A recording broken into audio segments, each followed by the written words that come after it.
C'est la 5e fois qu'il passe le test de conduite. Nicolas est donc serein. À 25 ans, le jeune homme, chauffeur-livreur dans la vie, tient à s'investir comme chaque année la nuit du Nouvel An. Mais cela doit d'abord passer par l'œil vigilant de Gilbert. Comme disait Socrate, il y a toujours moyen de s'améliorer. On connaît, mais on peut toujours s'améliorer.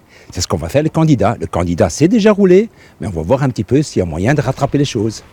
N'oubliez pas qu'il y a des zones 30 à respecter. Nous étions en zone 30. Évitez de vous arrêter au carrefour, par exemple, prenez les informations un peu plus tôt, regardez un peu plus tôt. À ce moment-là, ça vous permet de garder la trajectoire pour pouvoir bien tourner.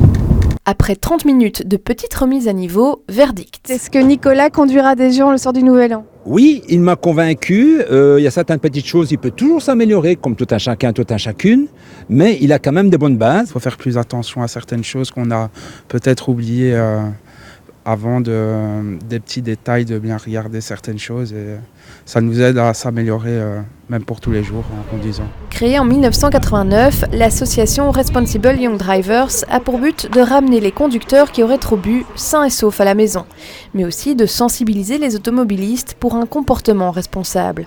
Bien souvent, un accident tragique est à l'origine de l'engagement de ces jeunes. Il y a déjà 8 ans maintenant que j'ai perdu 4 copains à cause de l'alcool au volant. Et c'est la première chose qui m'a fait réfléchir, surtout quand j'ai vu les 4 cercueils l'un à côté de l'autre. Et donc si maintenant, en tant que jeune, on peut essayer de faire prendre conscience aux gens que oui, il y a des dangers sur la route et que quand on boit de l'alcool au volant, on n'est plus apte à prendre la route, à ce moment-là, on a gagné quelque chose. Pour nous, c'est important parce qu'on se sent utile aussi. Et on a l'impression aussi de sauver des vies. Le soir du réveillon, les Responsible Young Drivers permettront sans doute encore une fois d'éviter le pire à certains conducteurs. 3 journées de tests ont encore lieu en décembre pour trouver des volontaires.